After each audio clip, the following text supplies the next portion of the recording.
Slendy, ego, Slendy, ego, Slendy, ego, Slendy, hey, you already know what's up.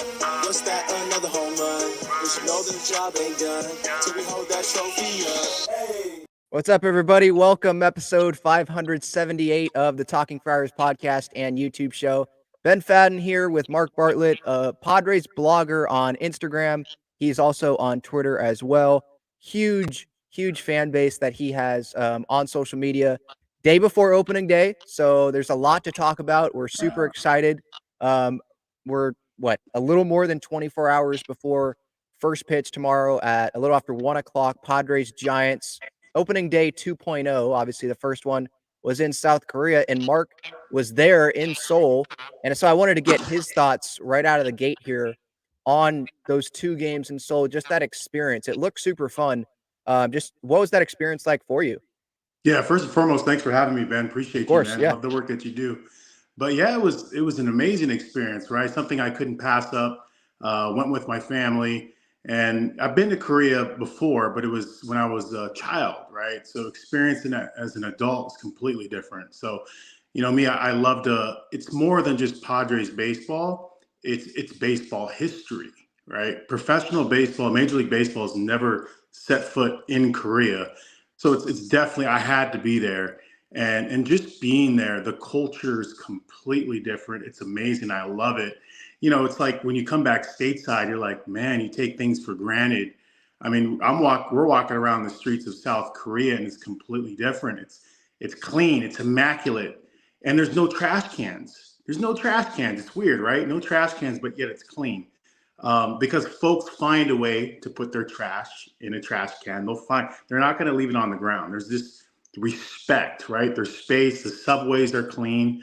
And just the food, the vibes, everything. Everyone wakes up late. There's no coffee shops open up at 7. Everything's starting at 11 a.m. And folks are up late. But Korea loves baseball. They love baseball. It's a baseball country. And just seeing their fans, how enthusiastic they are during a baseball game and before, and they don't leave. They stay all the way through till the end. And the chants during the game, the cheerleaders, and just the respect, right? You know, Americans, we love the friendly banter. We're yelling. At times, I felt like I was being a little too much, right? But even for Koreans, seeing how American fans interact during a baseball game was amazing as well, because they actually love, let's go, right? Uh-huh. Being loud and going for your team. And they started catching on, which I was observing, because that's one of the big things I love doing is seeing how fans interact during a baseball game in various regions of the world. And just being there. And the Friar faithful was actually deep. There were a lot of Padre fans. So the ticket situation we know was screwed up, right? For Padre fans, home base. And to be honest with you, I didn't even have tickets going there. I didn't get called. Me and my brother didn't get called for, the membership, the lottery system. But we already had this trip planned. This is not a trip you book like a week before, right? This is a trip that you book months in advance because it's a lot of dough. So, we were going to go regardless. When there's a will, there's a way, right? And we got there, and the first exhibition game, we just said, let's just show up. And we just started talking to folks around the stadium, and we found this awesome security guy. He looked on the site for the exhibition game. There were actually tickets still left, right? But you couldn't purchase tickets if you didn't have a Korean credit card. So we got all the way through. We got to the card. We're like, yes, we're going to go. And next thing you know, you cannot purchase these tickets when we're going through checkout.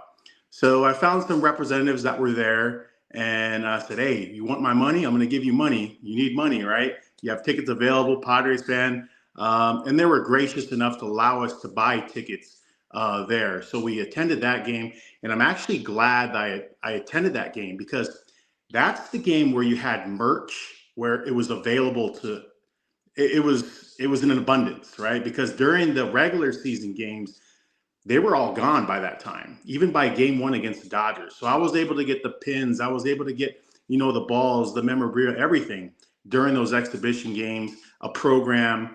But just being there during the exhibition game, I was just truly grateful. I wasn't even expecting to go to a regular season game. So that itself already made the trip, worthwhile. And so after that, the next game, I was like, let's experience the regular season game against the Dodgers, game one. Let's experience the game at a bar in Korea, right? Filled with Padre fans. And I'm going to tell you what, it was Padre fans everywhere. There were a couple Dodger fans, but it was a bar on the first floor and a bar on the second floor. Two different bars filled with Friar Faithful, which was pretty awesome. Folks that are stateside, folks from Japan, Korea. I met a lot of Japanese Padre fans that were out there, which was pretty cool. And Korea fans, they love them some Ha-Seong Kim. Even if they were Dodger fans as Koreans, every time Ha-Seong Kim came up to bat, it was a standing ovation. They were cheering for him. They love him. They love them some homegrown players. So that experience at the bar was awesome. We didn't get the win. So the next day, game two, one of my friends actually ran into someone during game one that was holding tickets outside that said, hey, I have tickets, Padre fans. So they had a pair. They sold the other ticket for $1,000. $1,000. I got mine face value for $150. They were nice enough, like, you know what? You're a diehard, $150. Got into the ballpark. Oh man, I was in heaven. But I only got one ticket. So my wife, she's like, you go. This is what we're here for. She allowed me. I wasn't going to go. I was like, I'm not going if you're not going. My brother's not going. But they were like, no, you got to go. So got there, and man, the Padre players were just awesome. They were throwing balls left and right. Got one from Ruben Niebla, a couple from Adrian Mahone. And you know that guy, Zach Campbell?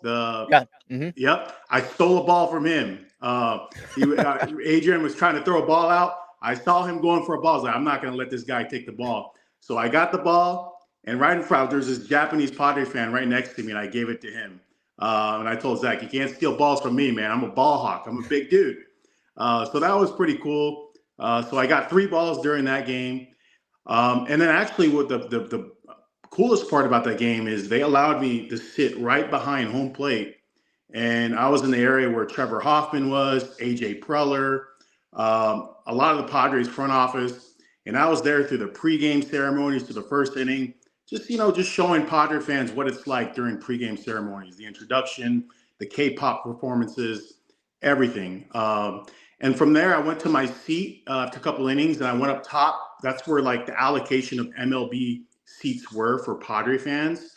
So Padre fans just all around. There was a small section for Dodger fans on the other side, but there were actually a lot of Padre fans that were there. So just going to that game, it was like up and down, right? The score, you're like, oh man, we got this. Then you're like, oh my gosh, the Dodgers are coming back. You had that feeling, right? As a Padres fan, you're just like, something's going to happen against the Dodgers. And then when Manny Machado hit that home run in the 9th inning, man, I went back down to the lower level. I went crazy. My phone was at 5%, and I had to save the battery life because I had to get a taxi back home. And I wish I could have recorded it, but I went, oh, man, it was just awesome. The sound of the bat there in person was just an amazing experience. So all in all, the trip to Korea was amazing. I hope they do it again. Baseball belongs in Korea. Major League Baseball, they need to be doing it on a yearly basis or every other year. I think next year they're doing it in Japan with the Dodgers and Cubs. But yeah, man, just it was a great experience. And I encourage Padre fans, hey, don't spend that cup of coffee. You're going to spend $5 on coffee, put that on stash it away, save it for a Padres road game. And it's memories that you will never forget. So it was awesome, man. Yeah, that's an amazing summary of that experience. Manny, that home run, he could not have hit that ball better. Man. Right off the bat. I get it. It was not like high velocity. It was right down the middle, but you could not hit a baseball better than that. And I believe it hit the back wall of the stadium. It did. Yeah, and Padre, could you hear? I'm sure you could hear in that stadium Padre fans going absolutely nuts. Oh, it was just nuts. And you heard the ball when it hit the back of the stadium because that left field corner there, like there's nothing there. It's just a walkway. And then you have literally like the dome that's there. So it literally hit against that. It was just so loud, Padre fans are going crazy. A lot of Dodger fans, some of them already left. The American ones, but the Korean Dodger fans and Japanese Dodger, they were there through and through. But I don't blame American fans for leaving because the traffic there in Korea is unlike no other. So the subway system is the way to go in Korea. It's actually really great. But yeah, the sound and the fans, they went nuts when Manny hit that home run. Yeah.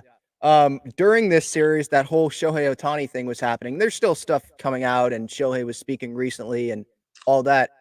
Did you feel that at all? Like in the stand, was that a topic of discussion? Because it was happening like right during this series. No, you know what? Not at all. To be honest with you, folks were just in tune and tuned into the game. Specifically, fans from Japan and Korea. They were there for Otani. They love Otani and Ha-Seong Kim. Mhm. American fans. I heard it. They were talking once. The Padre fans were giving some friendly banter before the game. The Dodger fans, talking about placing bets, on this game. But all in all, Otani is generational talent. He's one of the best players in baseball. I don't know what's going to happen with that, but I'm just hoping in the end the truth comes out because that's what's best for baseball. Yeah. And this title of this show, Getting Excited for Padres Opening Day 2.0, part of that excitement is Jackson Merrill. And I thought spring training looked good. First two games that have mattered, thought he looked good. Hard contact, hasn't looked, bad in center field. I know he hasn't gotten a lot of action, but looks solid there. Athlete. This is going to be one of the big things Padre fans are watching this year is Jackson Merrill's rookie year. Him wearing Khalil Green's number is just, that makes me smile. That's amazing. What are you expecting out of Jackson Merrill this season? Like, how excited should Padre fans be about this guy? I think his first at bat in Korea tells you everything. When Xander Bogaerts moved over to third with that hard hit ball to center field, right? And this guy doesn't strike out a lot. He makes contact with the ball. He's aggressive. Just his attitude, man. He's an individual that understands the importance of things he does on the field, but also off the field. He's in tune and in touch with fans. He's accessible. This guy is in the clubhouse or in the gym and one of the last ones to leave. From what I hear, he is one of the last ones always to leave. He recognizes that, he's not going to be there up front. He is confident, which is what you need, right? You need the confidence, you need the swagger, but he understands that he needs to put in the work, and he shows it. He doesn't need to talk. His actions show. And in that second game, just look what he did, right? I think his defense is definitely going to come along. Him being a shortstop, being versatile, he's able to move. He's able to break on the ball, which you can see. Yeah. But Jackson is to me this guy is 20 years old. He's generational talent. He's ready for the big leagues. He didn't need to be in AA or AAA. This guy is ready. He understands. His players understand. Tatis, of course, gave him the endorsement himself. So what I love about this clubhouse is that you have younger generational players with talent like Fernando, but we also have veterans such as Manny Machado, who was groomed in the Orioles system, right? Where he had Adam Jones, giving him tough love, right? And Manny Machado is going to follow suit with that. That's what he's doing now in the clubhouse. He's giving these guys, young kids, tough love, but he's accepting them. And that mixture of Manny, Xander, and also a Graham Pauley, to me, that's a game changer. When you have a ball club with just a bunch of young players, that may be that's a little troublesome there. But when you have a good mixture of veteran players, players that are making big money, but also players that want to get that big contract, and players that are coming up from our system, it's an awesome mixture. And Mike Schilt at the helm, I think, is key. Just the way he interacts. And I was watching him during batting practice. He's talking to everyone. He's walking around. He commands that ballpark, the field, and folks are tuned in. They're watching him. They're listening to him. And he's accessible and he's talking to everyone. He gets along with everyone, but he has that presence. He has that aura where he means business. Like, no one is going to F around with the Padres. Like, Petco Park is our home. We are going to take care of our home field advantage, right? And that's what I see with this club is that now I feel like there's this identity. They're in tune. And I'm just excited for this season. I think we had the right people in place. But Jackson Merrill has everything. His family is amazing as well. So he has that support system back home. I mean, he has everything. It's just like a young Leo Dallas de Vries, right? He has an amazing support system back home. The scouting department for the Padres is amazing. Like, these guys are finding talent, not just talent. Talent is encompasses much more than what you do on the field. It's what you do off the field. It's your makeup of your family, right? It's how you deal with things, in the media, even how you deal with things on social media. Like, how do you and so I think Jackson is going to be that dude, that stud in center field, and I think he has a great chance of being Rookie of the Year in the National League. Yeah, especially when he's playing every day like this, because he's going to obviously get that opportunity. And if he keeps swinging the bat as well that he has with that approach, I don't think that he's going to be sitting in the 9 spot the entire season. So he'll get more at bats, more of an opportunity. If the Padres are playing well, he'll get that spotlight a little bit more on him as well. And who is that main competitor? Like, you point to Yoshinobu Yamamoto. Well, if that one Korea start is a sign, I mean, he's not going to be doing as well as some were thinking that he was going to do right off the bat here in Major League Baseball, where with Jackson Merrill, sure, it's spring training and then these 2 games in Korea, small sample size, but he's really impressing me, impressing everyone. And maybe some fans got tired of the Jackson Merrill hype pieces in spring training. Like, that was it just felt like it kept coming. But I don't think that it was like something the Padres were saying, okay, do this, hype up Jackson Merrill, hype up Jackson Merrill. It's clear that he has that. And I feel like we saw with the Mannys home run, the dugout video, the shot of them, that reaction, and Merrill was right there, right at the top with Bogarts. And it just feels like there's that togetherness. That's moved me into this topic of togetherness, this team. And that's been talked about as well. And maybe some fans are waiting on that because it's the beginning of the year and let's see what happens when they're on a 5-game losing streak. And that's definitely fair, but I'm seeing something a little bit different this year.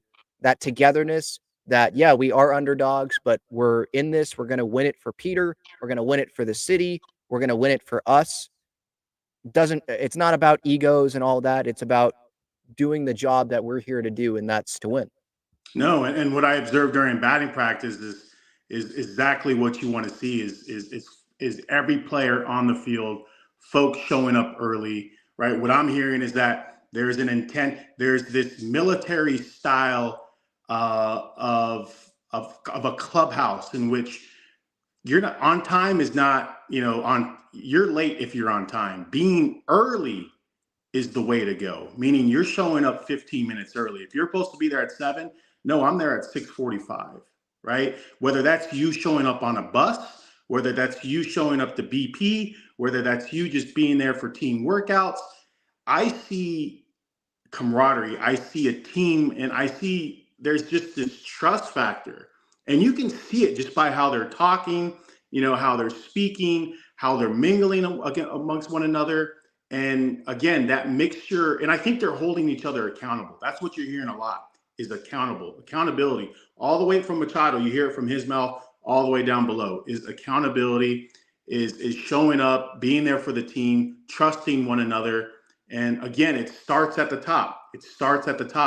We have, I would say it always starts at the top from ownership. It does, right? It's like a snake. If you don't have, an ownership group that's in tune and that's in sync, that's following through the vision of Peter Sidler, and that's what they're doing, is they're still following. They may not spending $250 million, but there was a process, there was a vision all along of what they wanted to do. We know where they weren't going to spend like that. But Mike Shildt at the helm, man, is totally a game changer. And I just think, again, when you have the right folks in the clubhouse, just like in the military, which I'm used to, I've seen, there's this structure, there's this sense of normalcy. They know the routine. They know they got to be here at this time, or else this is what's going to happen. You're going to be held accountable. And that's what I'm seeing. This is not only in the Padres system. This is also in the farm system, where I'm seeing this military-like structure where we're going to hold you accountable. You're going to show up early. You're going to lead by example.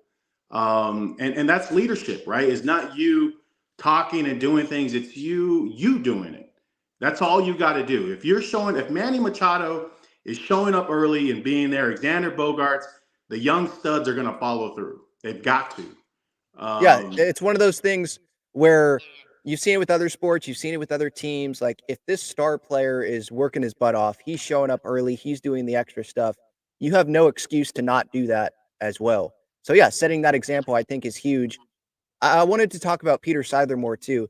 I went to the celebration of life. Fantastic. I mean, Eric Kutsenda got emotional. Don Orsillo got emotional. AJ was telling great stories. Mike Schilt was firing me up, firing Padre fans up with how he was talking about wanting to win for Peter as well.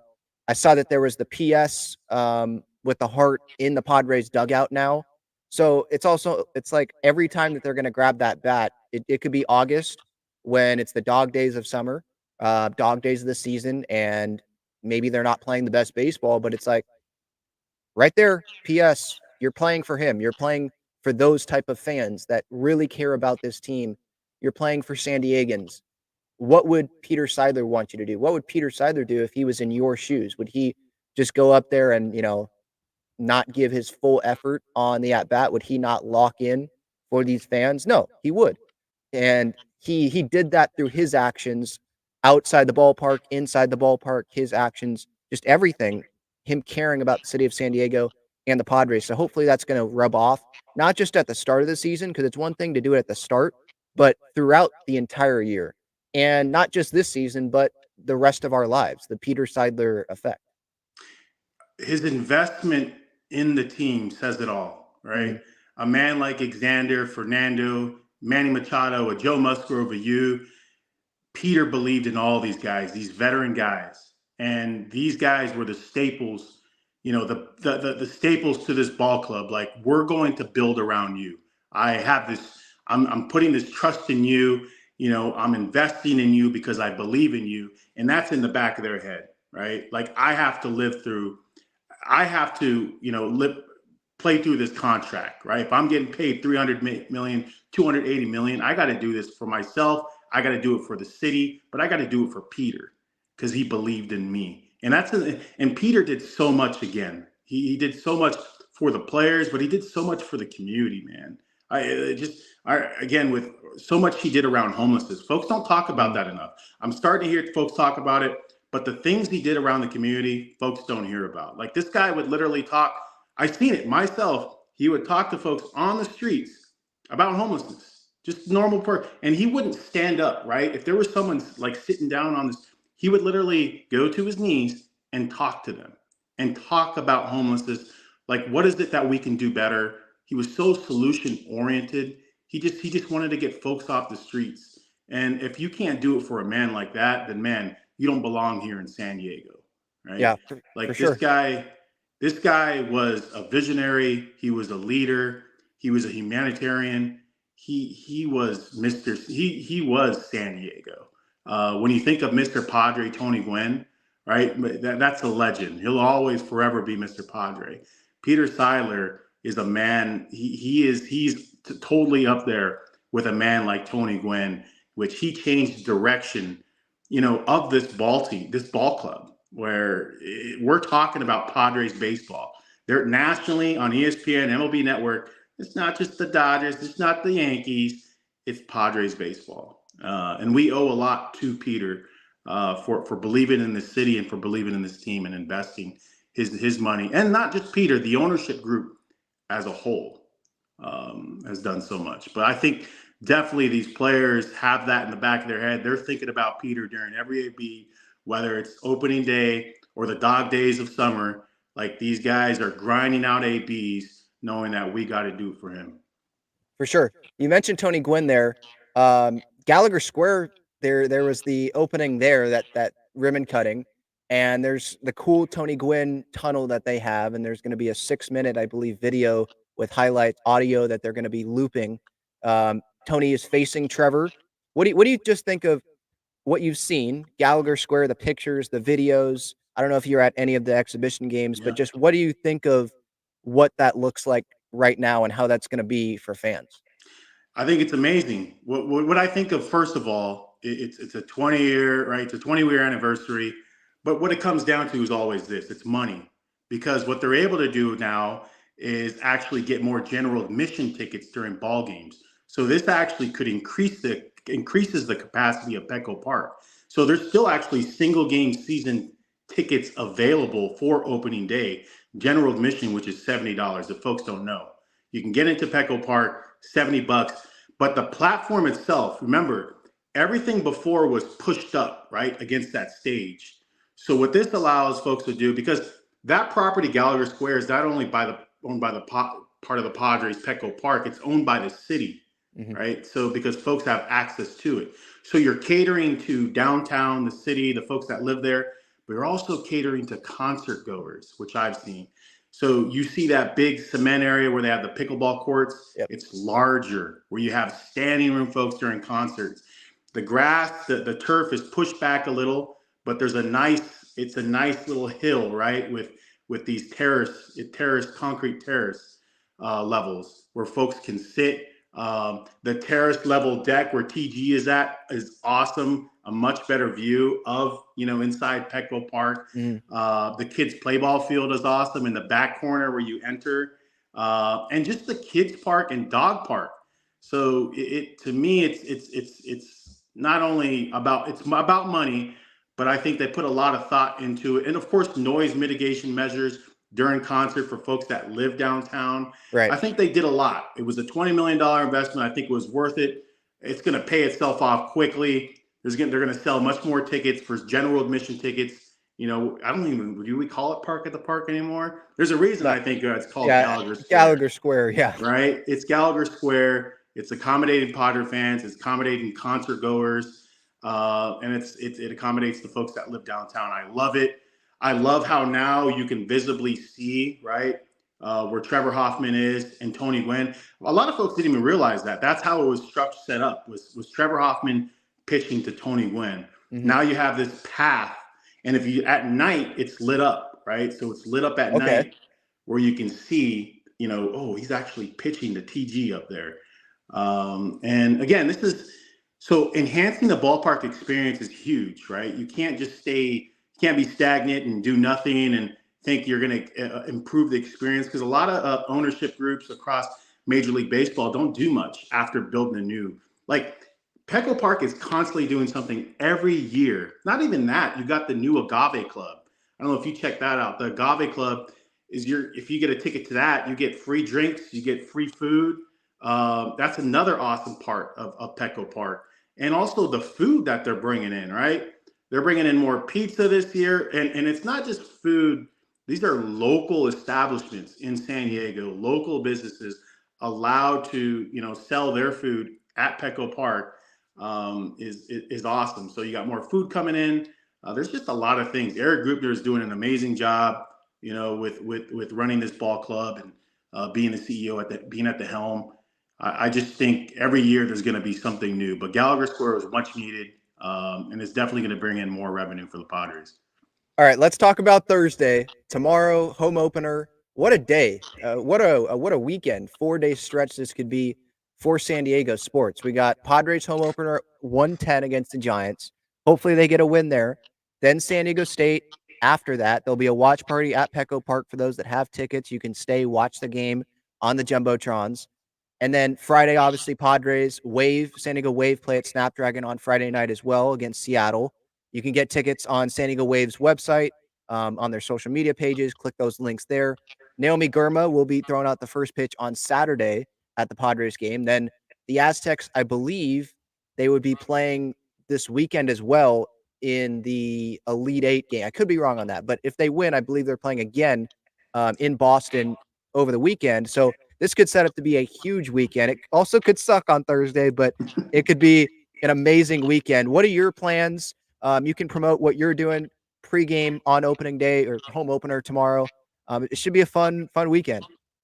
Yeah, tomorrow's going to be a big day, man. We're actually we're opening day. To me should be a national holiday, right? Yeah. Like everyone's off. Like just like voting day, I feel like everyone should be off, have the opportunity to vote. when it's Major League Baseball opening day, we should all have the opportunity to go to a baseball game, whether it's at the ballpark or at home. But yeah, we're actually got a lot of things planned, man. We're actually a group of my friends, and we call it the Padre Life, right? Where it's a bunch of dads, Padre fans getting together. We're throwing an opening day party at our place, which is right next to Petco Park. So it's an amazing bar. It's not just a bar as a venue. They have food. We're going to have giveaways every hour starting at 9 a.m. So 9 a.m., 10 a.m., 11 a.m., 12 a.m., 12 p.m. We're going to have giveaways every hour. So bobbleheads, straw hats, which from Foco, a bunch of memorabilia, just different things. We're going to actually have a limo giveaway that's up to $500.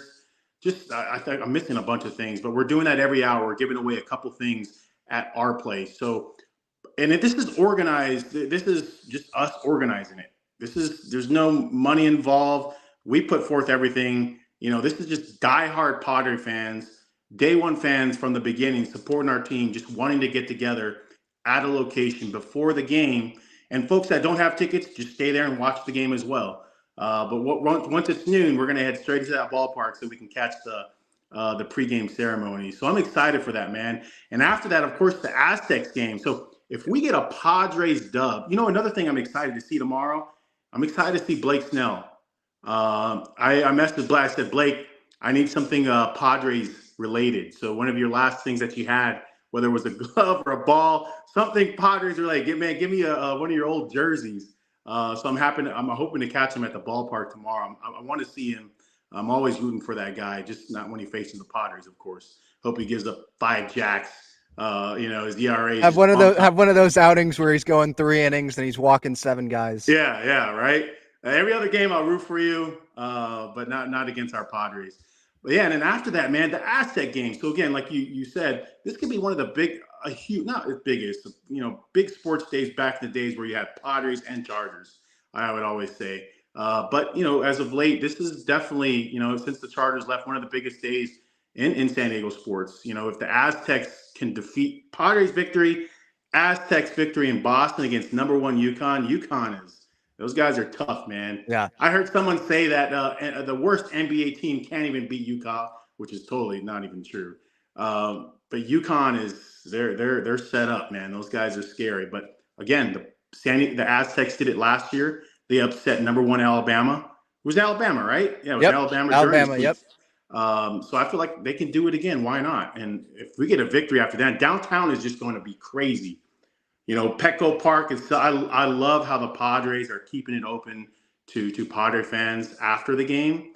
You remember? Were you there during that game last year? I wasn't there, but I did see the Tony Gwynn Jr. reaction and the fan reaction. Yeah, that was amazing. So check this out, man. I was there because you could hear them. They were doing the announcements at the same time. We were playing the Rockies that game. Yeah. I remember Bud Black. I was on the first row in the Loge level. So, man, that was scary if I would have fallen over, right?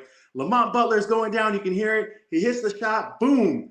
You know how you get that adrenaline rush where you jump up and like you're screaming? Man, I collapsed. I fell down and I thought I was going to fall over. I had to fall back. And I'll never forget that day, but San Diego was just lit, right? Like San Diego sports that day, even though it was a tough, season for our pod, it was just awesome. So I'm hoping that we can, reciprocate that tomorrow with an Aztec victory.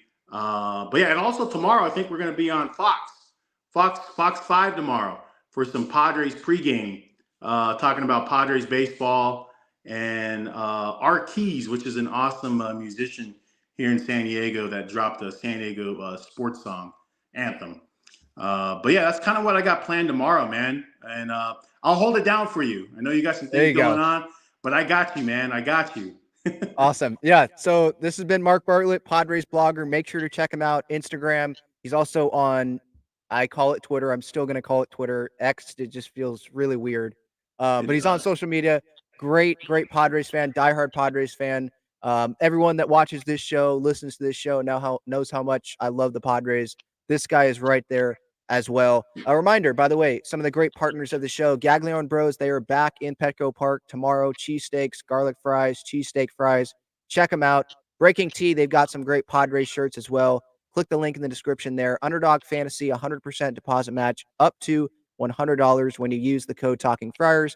Same code for SeatGeek, $20 off your first order there. So if you're going to one of these Padre games this first homestand, feel free to use that code. Click that link in the description. Mark, thank you so much for the time. I definitely appreciate it, and enjoy the day tomorrow, man.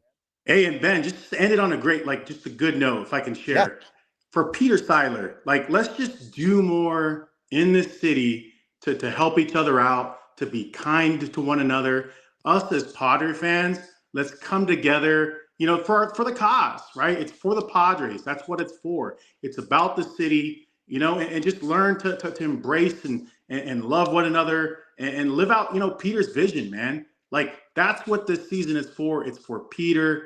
It's for, even our lost ones that are no longer here. My father that's no longer here. These are folks that are above that I know they got our back. And I feel like 2024, man, is going to be the season. So let's go Padres. Yeah. Thanks again for having me. Yeah, of course. Everyone, this has been episode 578, Talking Friars.